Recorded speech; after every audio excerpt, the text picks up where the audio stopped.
Lucas, capítulo 7, versículos del 11 al 17. Vamos a reflexionar en este texto que nos invita a pensar en la muerte, en la resurrección y por ende en más allá de la muerte. Dice el autor de Lucas, en el versículo 11 en adelante: poco después Jesús fue con sus discípulos a la aldea de Naín, y una multitud numerosa lo siguió. Cuando Jesús llegó a la entrada de la aldea, salía una procesión fúnebre. El joven que había muerto era el único hijo de una viuda, y una gran multitud de la aldea la acompañaba. Cuando el Señor la vio, su corazón rebosó de compasión. «No llores», le dijo. Luego se acercó al ataúd y lo tocó, y los que cargaban el ataúd se detuvieron. «Joven», dijo Jesús, «te digo, levántate». Entonces el joven muerto se incorporó y comenzó a hablar, y Jesús lo regresó a su madre. Un gran temor se apoderó de la multitud y alababan a Dios diciendo: «Un profeta poderoso se ha levantado entre nosotros, y Dios ha visitado hoy a su pueblo». Y las noticias acerca de Jesús corrieron por toda Judea y sus alrededores. Amén. Amén. Vemos que Jesús ya había dado un buen paseo, ¿verdad? En diferentes momentos en los que compartía la palabra de Dios, ya había elegido a los 12 discípulos, había estado anteriormente en Capernaum, y si vemos el mapa, pues nos daríamos cuenta que había un camino muy largo entre Capernaum y la aldea de Naín. Da la sensación de que de algún modo Jesús ya estaba llegando a este lugar con un propósito que iba más allá de seguir enseñando, sino que estaba preparando un gran milagro. Ya sabéis que en los evangelios hay 3 resurrecciones, 4 si contamos la de Jesús, pero evidentemente es una resurrección distinta, aunque bueno, se podría discutir, ¿no? Ya sabéis que por un lado está este hijo de una viuda de la aldea de Naín, por otro lado está el famoso Lázaro, amigo de Jesús, y por otro lado está la hija de un hombre reconocido llamado Jairo, que os sonará a algunos de vosotros. Entendemos que estas resurrecciones son, vamos a decir, temporales, parciales, no se hacen referencia a una resurrección final. Es decir, estas personas que han sido resucitadas habrán muerto y volverán a resucitar junto con nosotros en el día final. Por tanto, son resurrecciones distintas a la que Jesús experimentó, que a su vez es garantía de la resurrección que nosotros tendremos. Por tanto, aquí vemos a un maestro que ya traspasa aquellas categorías que las multitudes habían, pues, de algún modo etiquetado a los maestros de ese tiempo, ¿no? Que de algún modo tendrían influencias, que podrían incluso llegar a sanar. Pero aquí ya no estamos hablando de una sanidad común, estamos hablando de un joven que estaba en un ataúd, que había muerto, y que Jesús le lleva a la vida. También nos puede llamar la atención, ¿no? De algún modo, qué rumores, qué noticias habrán llegado a esta aldea de Naín. Porque nos llama la atención que en medio de un proceso fúnebre, solemne, donde se debería de dar privacidad a las personas que conozcan al fallecido, especialmente a la madre, de repente un desconocido, que para nosotros pues es Jesús, ¿no? Pero para ellos, a no ser que le conozcan de rumores, pues nunca le habían visto. Y de repente Jesús no solamente se queda mirando a ellos, sino que se acerca, como si le conociese de toda la vida, y toca el ataúd. Incluso se dirige a la persona que está en el ataúd y a la madre. Y aparentemente, según lo que nos recoge aquí Lucas en su evangelio, pues no hubo ninguna expresión negativa ante este hombre, ante este maestro que ellos no conocían. Es más, de algún modo, cómo concluye esta escena nos puede invitar a pensar que no había llegado tampoco tantos rumores, porque recién entienden que un profeta poderoso se había levantado entre ellos, que Dios estaba visitando a su pueblo. Es decir, aquí no estamos ante una situación de, maestro, mi hijo ha muerto, resucítalo. No fueron a Jesús a pedirle eso. Fue Jesús quien se acercó a ellos. Vemos que en efecto Jesús de algún modo no solamente entiende lo que le espera en obediencia al Padre, que es morir en la cruz por nosotros, sino que la muerte en sí misma a él también le disgusta. Con Lázaro es mucho más evidente. Lloró. De hecho, es uno de los versículos más breves de toda la Biblia. Jesús lloró. Con la hija de Jairo no se ve tanta conmoción, pero aquí, al menos en mi versión, sí se dice que Jesús, su corazón rebosó de compasión, se compungió. Era sensible ante la situación de un fallecimiento. Ya sabemos también que para una mujer que generalmente si ha enviudado es porque ya sería una mujer mayor, que no tendría padres, que su marido pues no está, por eso es viuda, y que su hijo varón fallezca, de algún modo es la muerte también para él, porque no podría sustentarse. En ese tiempo una mujer debía de depender de la manutención de un hombre, y si no tenía a su padre, si no tenía a su marido, y ahora acaba de morir su hijo, esa mujer estaba desgraciadamente muerta en vida.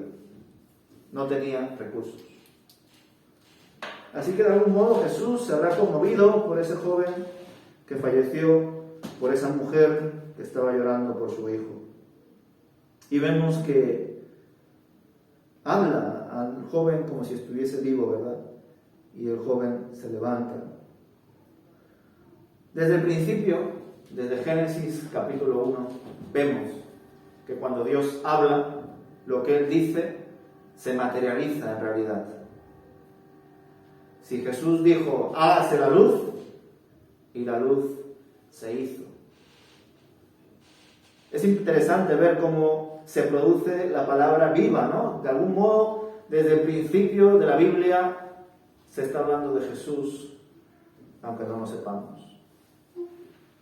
Porque Jesús, como diría el Evangelio de Juan en el primer capítulo, es el Logos, es el Verbo, es la palabra encarnada, es el Dios hombre viviente. Y desde el principio vemos cómo la palabra estaba siendo viva y todo lo que Él decía se hacía. Algunos eruditos que intentan también investigar la procedencia de algunos ritos judíos, o incluso cómo se pronunciaría el nombre sagrado de Dios. Porque nosotros cuando nos dirigimos al Señor, pues usamos títulos, ¿verdad? Algunos pues emplean, vamos a decir, palabras que se acercan al original, pero que no lo son. Algunos usan Jehová, otros usan Yahvé, pero ninguno de los dos se acerca con precisión a la verdadera pronunciación del nombre sagrado de Dios. Porque debemos recordar que el hebreo antiguo se escribía sin vocales. Y para nosotros, a no ser que hubiésemos recibido esa tradición oral, nos sería difícil, de hecho solamente hacemos hipótesis a la hora de intentar pronunciar el nombre de Dios. Es por eso que algunos eruditos, y luego también pues, pastores y conferenciantes, entienden que de algún modo pronunciar el nombre sagrado de Dios, que se podría transcribir como una Y, una H, una W y una H, el intentar pronunciar esas consonantes sin vocales es equivalente a hacer un gesto de hablar en forma de hálito, de aliento, como... pero no suena, porque no tiene vocales. Y de algún modo ese sonido es un sonido que se produce en el momento en el que empezamos a vivir. Y a su vez es un sonido que aparentemente se produce cuando morimos. Expiró Jesús en la cruz. Y es interesante averiguar estas cosas, porque ante una escena como es la primera resurrección de los evangelios, surgen muchísimas preguntas. Más aún cuando vemos que el Maestro, que Dios hecho hombre, se conmueve, en otro caso llora, y en su caso también sufre. No sabemos si Jesús padeció un tiempo de estrés o de ansiedad, aunque se nos hace ver que era tan fuerte su tensión que sudaba sangre en esos momentos en los cuales él iba a morir en la cruz. En los evangelios leemos que él, orando en Getsemaní, le rogaba al Padre para que se cumpliese su voluntad y que le diese fuerzas. Es más, uno de los evangelios nos hace ver que un ángel se acercó a él y le dio fuerzas para que continuase con la labor de obediencia al Padre. Y nosotros nos podemos preguntar, ¿era la muerte algo que formaba parte del plan de Dios? Desde el principio existía la muerte, o como nos hace ver algunos textos bíblicos, especialmente Pablo en la epístola a los Romanos, la muerte surgió porque el pecado entró en el ser humano. ¿A qué muerte se está haciendo referencia? ¿A la muerte espiritual? ¿A la muerte física? ¿O a las dos muertes? Vemos que para Jesús, en efecto, le choca aceptar la realidad de la muerte.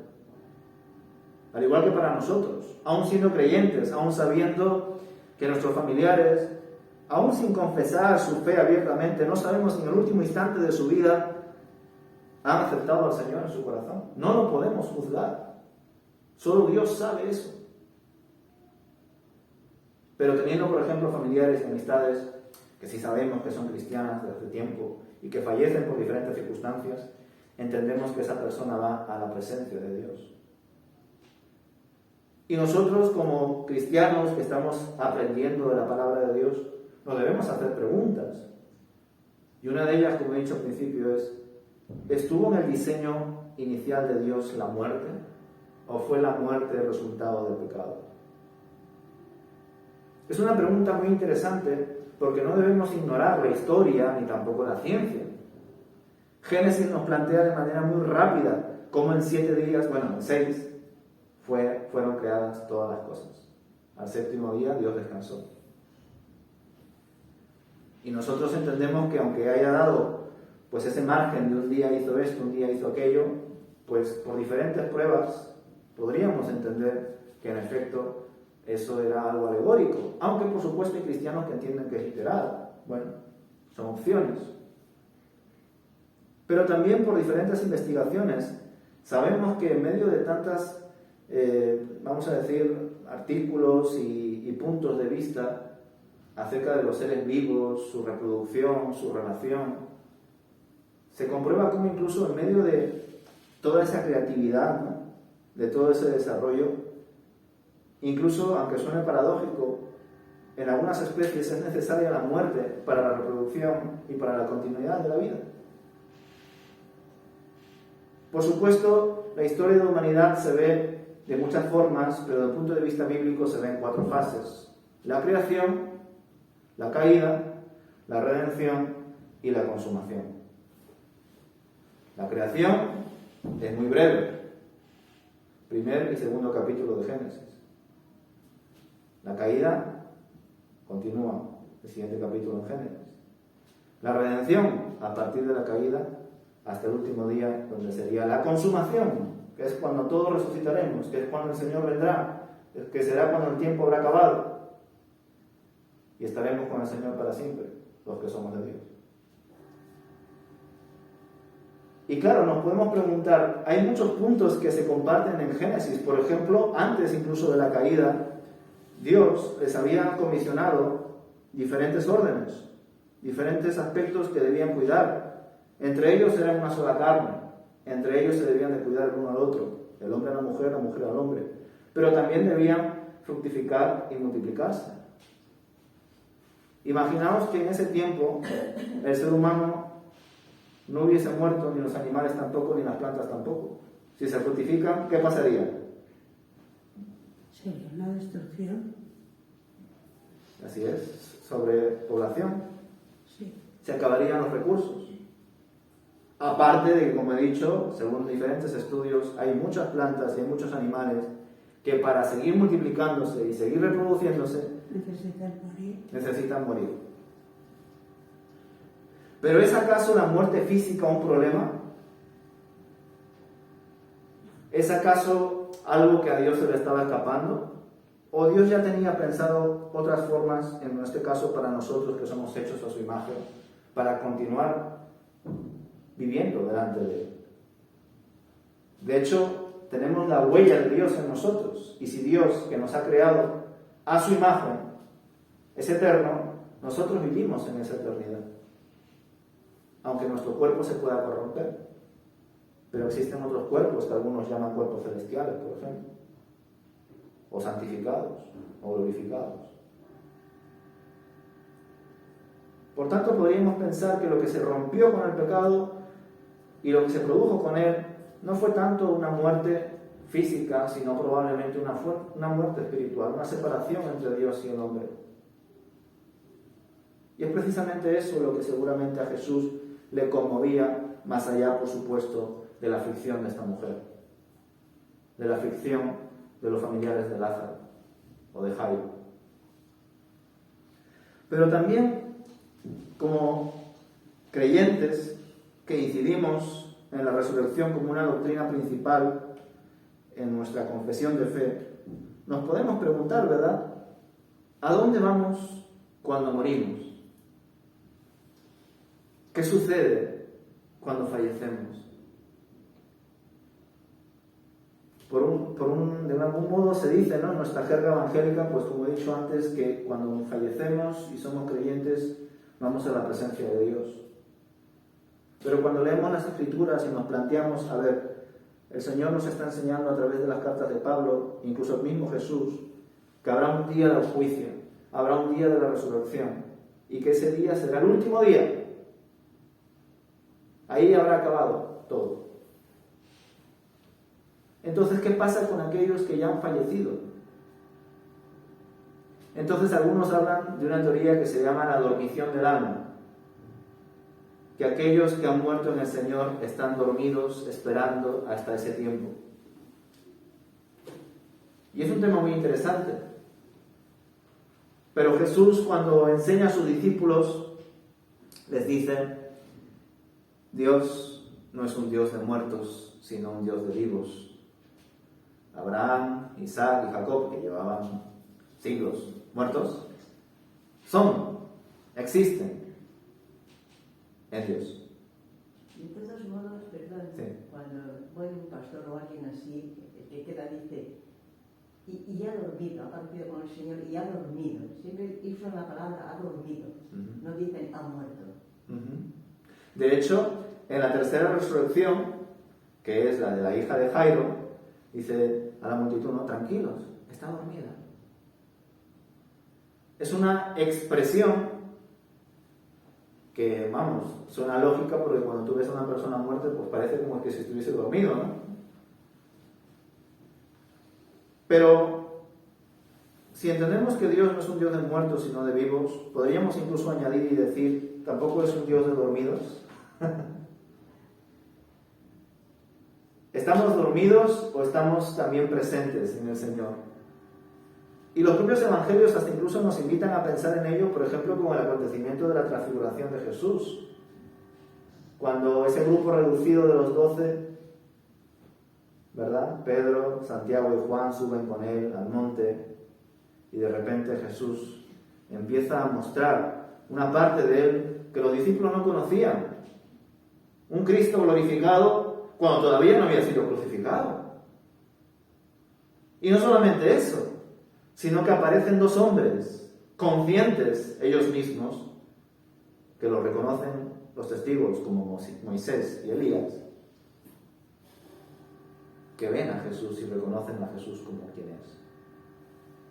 ¿Cómo es posible, si nosotros, a Jesús nos está enseñando que habrá un tiempo final donde todos resucitaremos, y aquí estamos viendo que Moisés y Elías ya están vivos y conscientes, no están dormidos? y no puede entrar la eternidad, porque en el cielo no hay tiempo. Entonces, estamos ya. Exacto. Es decir, debemos ver esa tensión, esas dos líneas temporales, aunque yo intento comprender que Dios no tiene tiempo. Decimos, por ejemplo, seguramente algunos pastores os lo habrán dicho, ¿no? El Kairos y el Cronos. Cronos, tiempo humano, Kairos, tiempo de Dios. Pero es que Dios no tiene tiempo, no tiene principio ni fin. Él no cambia. En Él estamos vivos siempre. En Él todas las cosas ya han sido hechas. O como el Apocalipsis también nos muestra, desde el principio de la creación, antes de la fundación del mundo, el Cordero ha sido inmolado. ¿Cómo es posible eso? Si antes de la creación del mundo no hubo ni caída. Ni siquiera durante la creación, fue después de la creación que apareció la caída y la necesidad de una redención y muchísimos miles y miles de años para que recién se cumpla esa redención. Y yo intento compartiros estos deseos de plantearos preguntas e investigar porque son muy interesantes. Es más, junto con el acontecimiento de la transfiguración, otro punto muy necesario para nosotros de tratar se encuentra en los libros históricos, concretamente con la historia del rey Saúl.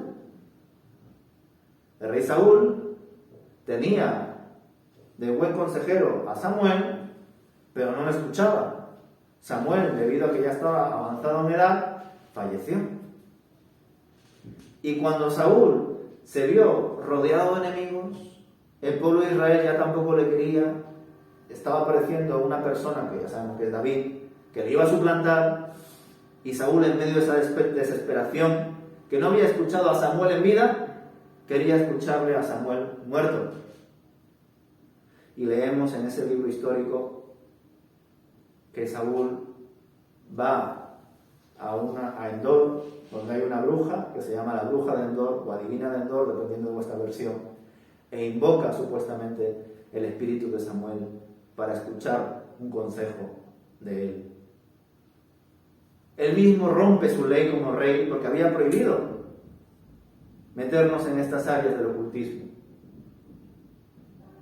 Y nos llama la atención porque de repente esta bruja de Endor, que entra también en temor porque se da cuenta de quién es Samuel, quién es Saúl y todas estas cosas, de que había entrado en una encrucijada, pero en medio de todo esto entendemos que Dios, por su infinita misericordia, le volvió a dar un mensaje a Saúl, permitiendo que Samuel, que ya había muerto, le hablase. Y según nos cuenta este libro histórico, Samuel, que ya estaba fallecido, apareció y se le vio como una persona, vamos a decir, corpórea, física. Y le habló el mismo mensaje que le había dicho en vida. E incluso durante ese mensaje pronuncia 2 o 3 veces el nombre sagrado de Dios. Porque hay interpretaciones que dicen que eso fue algo demoníaco, que no vino de Dios, que fue un engaño. Pero sin embargo el contenido de lo que dijo Samuel, que ya había muerto, era el mismo que el que fue en vida. Y no solamente eso, sino que le profetizó que él y su casa iban a caer. Y así se hizo. Por tanto, no podemos comprender con exactitud qué es lo que está pasando en nuestro tiempo y a su vez en el tiempo de Dios o en la dimensión de Dios. Pero eso no significa que haya pautas, principios en las Escrituras que nos inviten a entender que Dios está al control de todo. Otra pregunta también que nos podemos formular con esta resurrección del hijo de la viuda de Naín es: cuando este joven volvió a la vida, ¿habrá recordado algo del lugar a donde fue? O sencillamente, como cuando uno se duerme y al día siguiente se levanta, ¿verdad? Y bueno, independientemente de los sueños, pues como si no hubiese pasado nada. ¿Puedo hacer una pregunta? Dime. ¿Qué es la muerte? ¿Dejar de respirar? Porque ahora se muere cuando el médico quiere. Entonces, ¿qué es la muerte? Es un punto interesante porque incluso con la pregunta de qué le pasó a Naín o qué le pasó a Lázaro, que estuvo pues varios días ahí enterrado. Esto era una procesión fúnebre, pero en el caso de Lázaro ya, como dice el texto, olía a putrefacción. ¿Dónde habrá estado Lázaro? ¿Se habrá acordado de lo que habrá visto? ¿Lo habrá predicado, quizá? No lo sabemos. Nos estamos preguntando de manera legítima y no nos atrevemos a responder con contundencia porque sería seguramente una herejía. Estamos postulando, estamos considerando, ¿no? Y por supuesto sabemos que hay experiencias de gente que ha visto una luz o que ha visto algo, o incluso personas que no han visto nada pero que han estado médicamente muertos durante un tiempo, no demasiado largo, y luego han sido reanimados y han vuelto a la vida. De hecho, se cree que muchas personas, desgraciadamente, antes, cuando la medicina no era tan avanzada, fueron enterrados vivos. Porque se les había dictaminado que estaban muertos y no era así. La muerte es o implica separación. Por eso también las Escrituras nos hablan de la segunda muerte.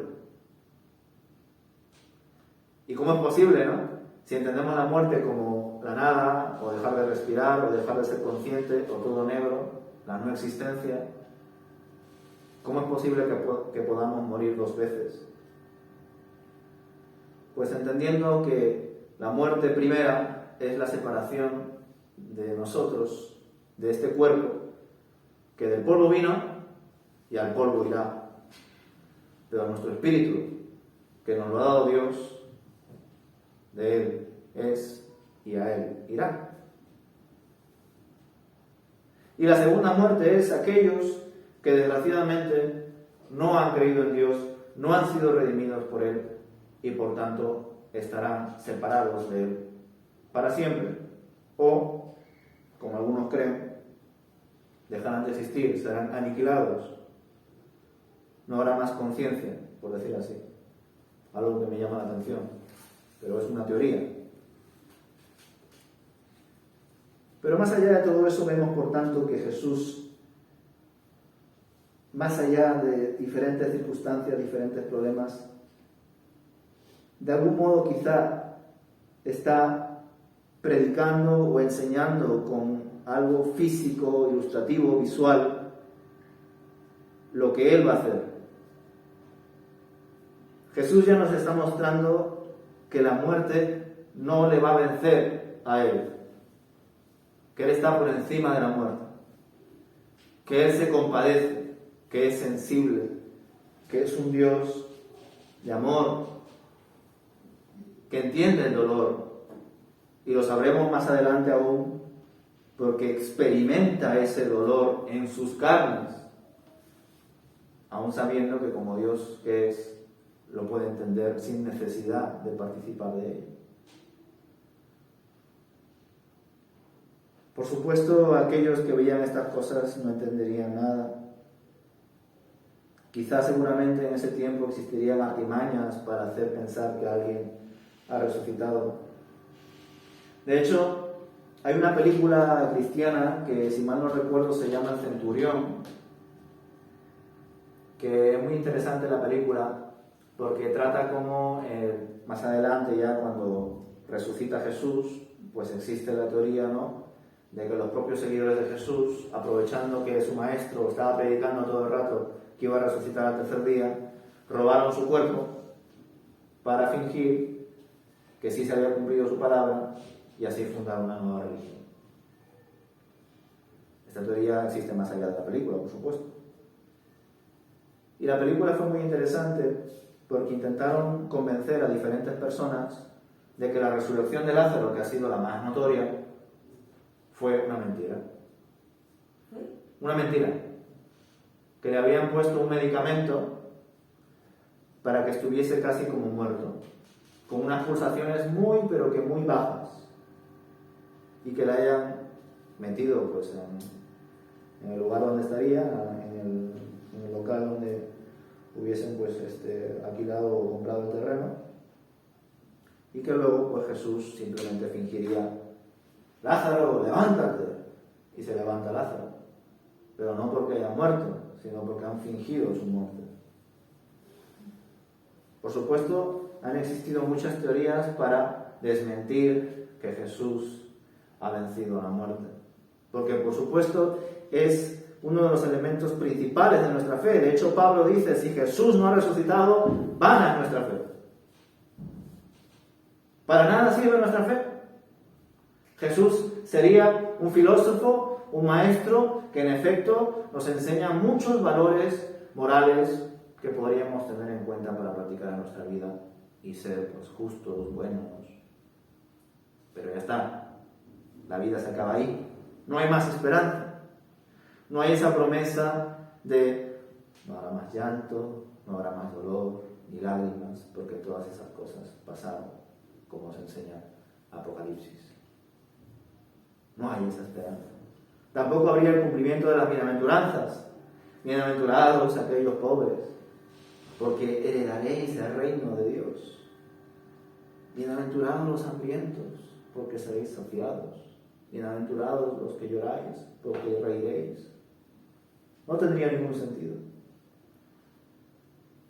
Y es ahí donde debemos incidir, incluso formularnos preguntas, porque probablemente nuestros hijos, personas de la calle, compañeros de trabajo, vecinos, amigos, nos puedan preguntar y debemos estar preparados para responder o plantear posibles preguntas que le inviten a pensar a esa persona y a buscar en la Biblia.